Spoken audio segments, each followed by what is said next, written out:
Many seniors believe that vision loss is just part of aging, blurry reading, slower reflexes, and missteps on stairs.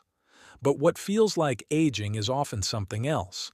It is muscle loss in the eyes, poor coordination, and brain circuits quietly going dark. But if you watch this episode, you will find the good news, because just 1 minute a day will bring those circuits back online, where science and lived experience meet to help you age with strength and clarity. Today, we're exploring how vision and balance can be restored, not with surgery, but with small movements that reconnect your eyes to your brain. Now listen closely.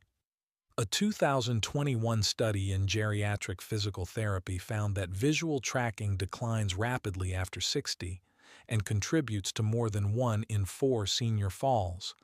But almost no one is ever taught how to fix it.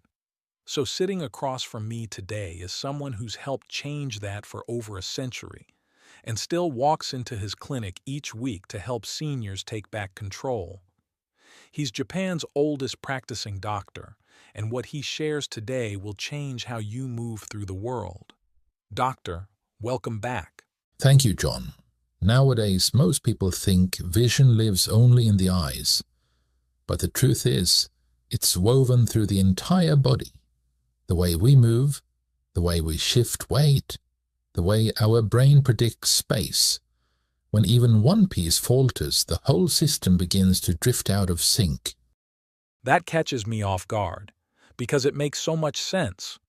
We spend years adjusting our glasses, trying medications, even eye drops.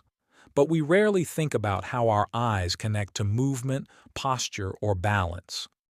Exactly, and that's the problem. For too long, we've treated the eyes as if they work alone, like two cameras feeding information to the brain. But they don't work in isolation. They're part of a living network, one that responds to training, one that can grow sharper with just a little attention. So what you're saying is, it's not always the eyes failing. It's the feedback system breaking down, right? Yes, and that's why in this episode I'm going to guide you through 3 simple techniques, without any tools or pills, just gentle movements that take under a minute each. But together they help restore visual clarity, improve balance, and rewire your brain's sense of space. Therefore, I recommend you watch until the end for the best results. You know, I actually had a patient not long ago, 73 years old, who told me he was struggling with stairs. He'd always been steady, walked everywhere, never used a railing. But lately, he said, it was like his depth perception was off. He blamed his age. But after just a few weeks of these simple vision exercises, everything shifted. He moved with confidence again. It was like his body remembered how to see. That's exactly it. The ability is still there. It just needs to be reactivated. So I want to keep this episode compact. Let's just dive straight into the first technique you recommend. I'm handing it over to you. All right, John, so the first technique I teach is something called the near-far focus shift. It sounds simple, but its impact is profound. You begin by holding your thumb at arm's length, focusing on it for 5 full seconds, then shifting your gaze to something across the room, and back again. This back and forth activates the ciliary muscles in your eyes, which control your ability to adjust focus. That sounds almost like weightlifting, but for the eyes. Exactly. It's resistance training, but internal, and over time, this trains not just the eyes, but the brain regions responsible for depth, coordination, and attention. It's fascinating. We don't often think of eye focus as something we can train. But now that you say it, it makes perfect sense. Like how athletes practice reaction time, not just strength. That's the same principle here. Seniors often lose confidence in motion, walking, driving, even reaching for a cup. Not because their eyes are failing, but because their brain has stopped practicing the transition. By practicing this shift daily, we retrain the brain to update its focus quickly and clearly. The results come faster than most expect. One of my patients regained the ability to thread a needle, something she hadn't done in years. That's a very real kind of freedom. It is, and it only takes 1 minute a day. No screens, no equipment, just you and your awareness. What about those who already have cataracts or who wear glasses with progressive lenses?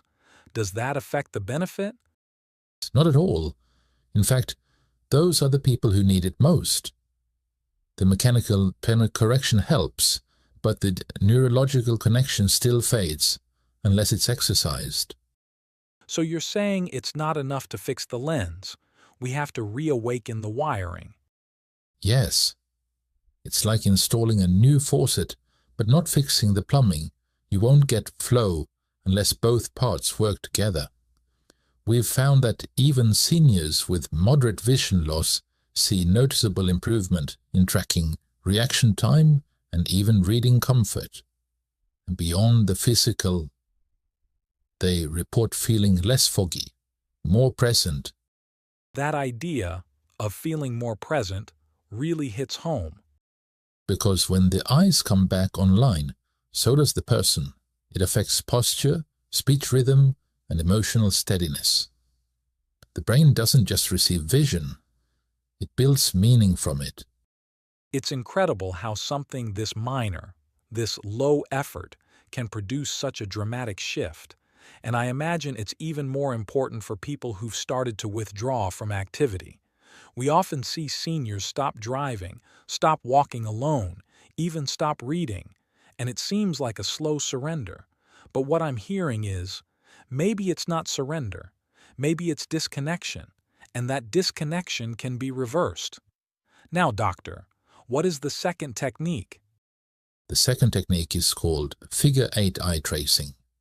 It's simple, but neurologically it's incredibly rich. You extend your arm, hold your thumb up and slowly draw a sideways figure-8 in the air while keeping your eyes fixed on it. After 30 seconds, reverse direction. This engages not only your eyes, but the entire coordination system that links sight, motion, and reflexes. That's fascinating, because now we're talking about movement, not just visual adjustment, but motion tracking. Exactly. The eyes aren't just seeing, they're learning to follow. This builds smoother motion, steadier balance, and more accurate steps. The more fluid your visual tracking becomes, the fewer corrections your body has to make.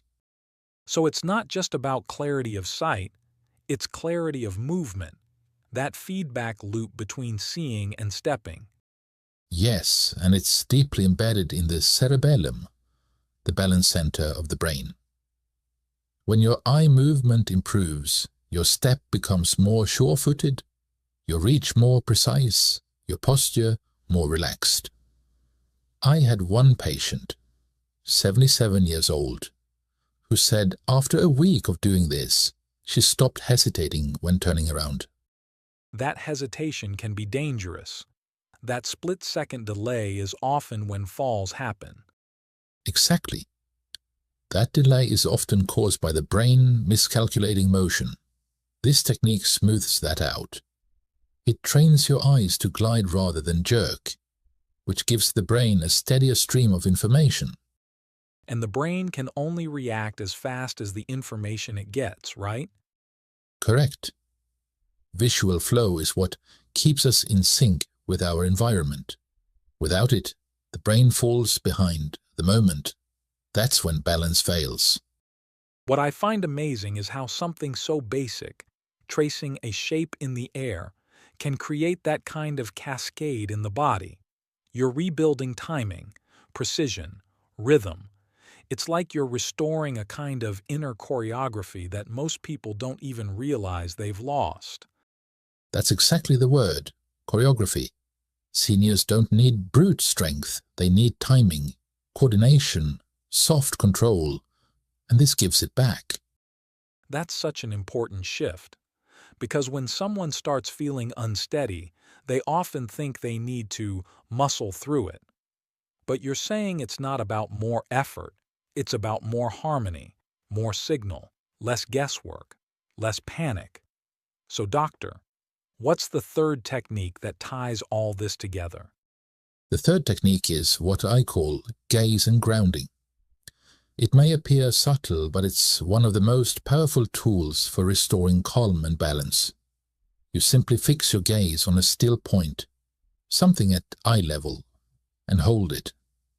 As you breathe naturally, bring awareness to your feet, feel their contact with the ground, wiggle your toes, shift your weight gently.